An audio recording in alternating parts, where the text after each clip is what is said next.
Apakah itu pantas? Di negara yang baik, di negara maju, masalah rahasia ada, Profesor.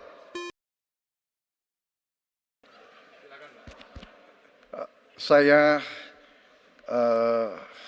cukup kaget karena beberapa hari yang lalu calon wakil presiden Bapak menyampaikan bahwa negara kita tidak dalam keadaan perang, sehingga untuk apa kita harus beli alat-alat perang.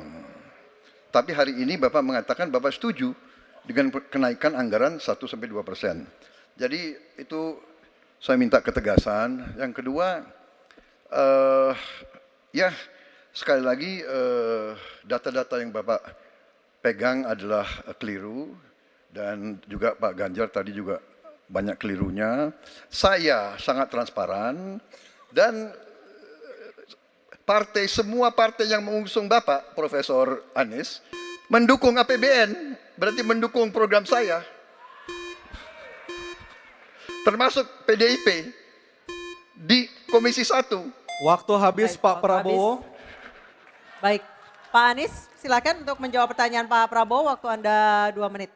Silakan. Ya, jadi kita butuh pertahanan yang sesuai dengan ancaman nyata yang ada di depan kita. Ancaman ini dirasakan oleh siapa? Dirasakan bukan saja di dalam batas-batas teritorial, tapi juga di keluarga. Bagaimana ancaman atas penipuan online, bagaimana ancaman atas peretasan, bagaimana ancaman atas judi online, bagaimana ancaman-ancaman terorisme. Itu semua membutuhkan perhatian.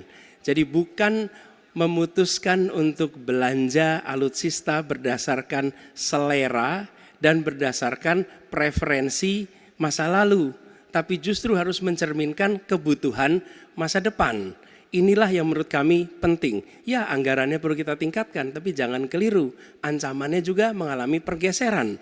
Jadi itulah sebabnya mengapa kita melihat perlunya ada strategi yang baik. Supaya apa? Supaya kekuatan yang kita miliki mereka bisa bekerja dengan optimal, tidak sia-sia.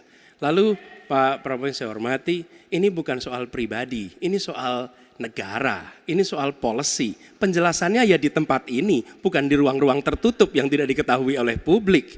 Justru kalau Bapak ketahui datanya salah, tunjukkan di tempat ini sehingga publik bisa mengetahui, bukan dalam pertemuan-pertemuan lain yang tidak jelas dari mana kita bisa menilai akurasinya. Jadi menurut hemat kami, bila ada di antara kami yang faktanya keliru, Bapak tunjukkan. Tapi kalau Bapak tidak menunjukkan, berarti memang faktanya benar. Itulah kenyataan yang ada di lapangan. Dan ini juga yang selalu kami gunakan. Kami gunakan fakta-fakta itu. Itulah sebabnya, Pak, kami melihat penting sekali untuk kita tenang, dingin, jangan emosional dalam menghadapi persoalan-persoalan kenegaraan, dalam menghadapi persoalan-persoalan pertahanan. Demikian jawaban kami. Terima kasih. Baik, terima kasih Pak Anies. Oke, tenang dulu. Tenang dulu. Mohon tenang Bapak dan Ibu, mohon tenang supaya kita bisa mendapatkan intisari dari jawaban maupun pertanyaan dari ketiga capres kita ini. Dan kami persilakan Pak Prabowo untuk menanggapi Pak Anies dalam waktu 1 menit Pak. Kami persilakan Pak Prabowo.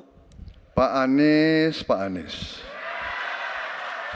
Saya tidak bicara tertutup, saya bicara di Dewan Perwakilan Rakyat Komisi 1. Di mana semua partai yang mengusung Bapak hadir dan menyetujui yang saya ajukan.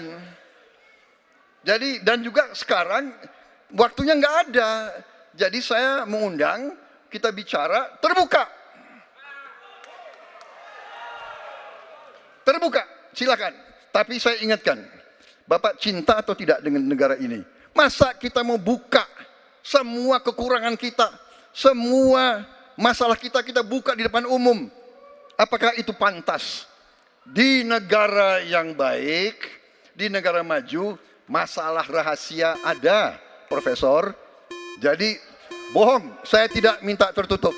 Saya terbuka, Komisi DPR terbuka.